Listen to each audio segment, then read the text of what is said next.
Hello दोस्तों, नमस्ते। आप सबको स्वागत करती हूँ प्रतिछवि मेरी संस्कृति का माध्यम से।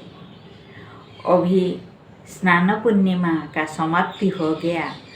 बहुत सारे भक्त जो दूर दूर से भगवान जगन्नाथ को दर्शन करने का अभिप्राय लेकर पुरी आते होंगे, वो जगन्नाथ का दर्शन करने से वंचित होंगे। सिर्फ जगन्नाथ का दर्शन से वंचित नहीं हो गए। इसी समय ना श्री मंदिर में पंडा परिहारी का चलचंचल कोलाहल इतना मात्रा में देखने को मिलता है, ना जगन्नाथ मंदिर का द्वार खुला रहता है, ना आनंद बाजार में महाप्रसाद का संभार मिलता है, ना रुसेशाला में भगवान का प्रसाद रांधने का जो चलचंचल भाव देखने को मिलता है। ये सब कुछ देखने से वंचित होना पड़ता है। तो फिर क्या हुआ, क्यों ये सब कुछ बंद हो गया? ये सब का कारण क्या है? क्या भगवान कहाँ चले गए? क्या मंदिरों में महाप्रसाद बनना बंद हो गया? ये सब नानादि प्रश्न वही भक्तों का मन में उनकी मारता है। ये समस्त प्रश्नों का उत्तर देने का प्रयास आज ये विषय वस्तु में करने जा रहे हूँ। यदि ये विषय वस्तु आप सबको पसंद आएगा, ज़रूर लाइक कर दीजिए, और यदि आप सब्सक्राइब नहीं किए तो सब्सक्राइब करने के लिए कुंठाबोध नहीं करोगे। ग्रीष्म ऋतु का अत्यधिक गर्म सहन करने के पश्चात भगवान जगन्नाथ प्रत्येक दिन मंदिर में थोड़ा थोड़ा स्नान करने के हेतु उसी स्नान में उनका मन नहीं भरा होता है।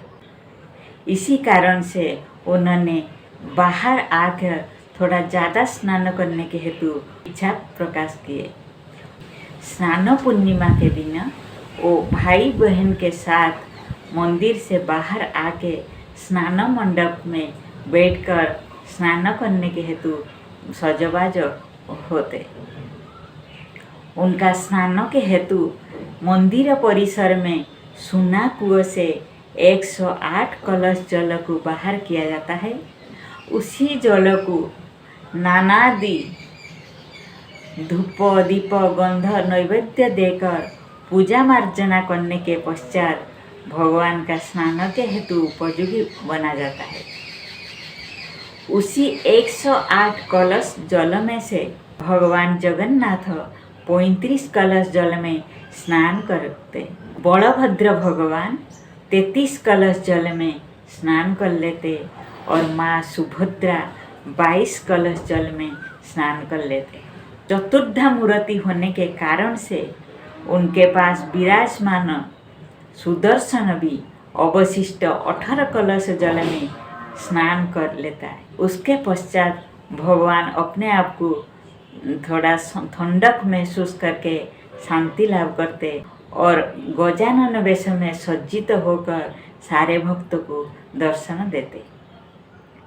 उसके पश्चात अत्यधिक स्नान करने के हेतु उनको ज्वर आता है, अर्थात वो असुस्थ हो जाता है। जैसे कृष्ण और राम अवतार में मानव शरीर को धारण करते हुए मानव जैसा समस्त सुख दुख को महसूस करते थे, कलियुग में दारू ब्रह्म के अवतार में भी वो मानवीय लीला करने के हेतु मानव जैसा समस्त अनुभव को महसूस करते। इसी कारण से जैसे आप हम लोग ज़्यादा स्नान करने से ज्वर में पीड़ित होते हैं, वो भी अत्यधिक स्नान करने के हेतु अपने आप को असुस्थता अनुभव करके ज्वर में पीड़ित हो जाते हैं। ज्वर होने के कारण से वो किसी को देखा देने के लिए इच्छा प्रकाश नहीं करते। इसी कारण से उनको संपूर्ण भावे विश्राम दिया जाता है। वो अनसर घर में रहते, मंदिर का द्वार संपूर्ण भावे बंद रहता है। स्वयं असुस्थ होने के कारण से खाने पीने के लिए भी उनका मन नहीं होता है। इसी कारण से उनके लिए 60 पौटी अन्य व्यंजन भी नहीं बनता। ना आनंद बाजार में अबड़ा अन्न का निर्माल्य हाट नहीं बैठता, ना भक्त लोग का ज़्यादा गहल चहल, ना पंडा परिहारी का चल चंचल दिखाई देता। स्वयं जगतर नाथ जब असुस्थ होकर निश्चल होकर सो गए तो सारा संसार भी शांत हो जाता है। उसी समय भगवान का दर्शन नहीं मिलता है। असुस्थता के कारण से महाप्रसाद उनके पास नहीं लगा जाता है। ग्रीष्म ऋतु का जितना भी स्वदेशी फलमूल मिलता है उसी फलमूलों को भगवान के पास प्रसाद के रूप में अर्पण किया जाता है।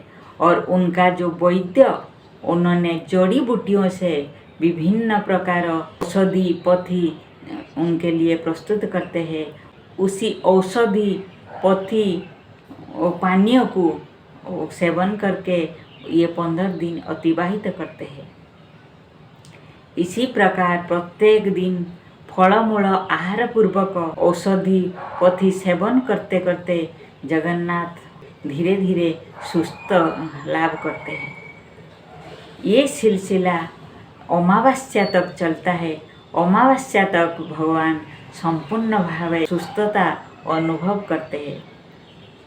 प्रतिपदा के दिन उन्होंने नवजौवन वेश को धारण करके समस्त भक्त लोगों को दर्शन देते हैं। ये संदेश देते हैं, देखो अभी मैं संपूर्ण भाव सुस्थ हो गया, नवजौवन प्राप्ति कर लिया। दूसरे दिन रथ यात्रा के लिए प्रस्तुत हो जाते हैं। इसी कारण से जो भक्त लोग स्नान पूर्णिमा के बाद भगवान जगन्नाथ को दर्शन करने के सुयोग से वंचित होते हैं और उनका महाप्रसाद सेवन करने का सुयोग से भी वंचित होते हैं। इसी समय पुरी से अनति दूरे ब्रह्मगिरी से अलारनाथ को दर्शन करके भगवान जगन्नाथ का दर्शन का फल प्राप्त किया जाता है। ये विषय वस्तु के माध्यम से आप सबके मन में जो प्रश्न था, स्नान पुण्य के बाद भगवान जगन्नाथ क्यों दर्शन नहीं देते, वो कहाँ चले जाते, क्यों महाप्रसाद नहीं बनता, इसी का उत्तर देने का जो प्रयास था, आशा करती हूँ ये प्रयास मेरा सफल होगा। आप सबको ये प्रश्न का उत्तर मिल पाएगा।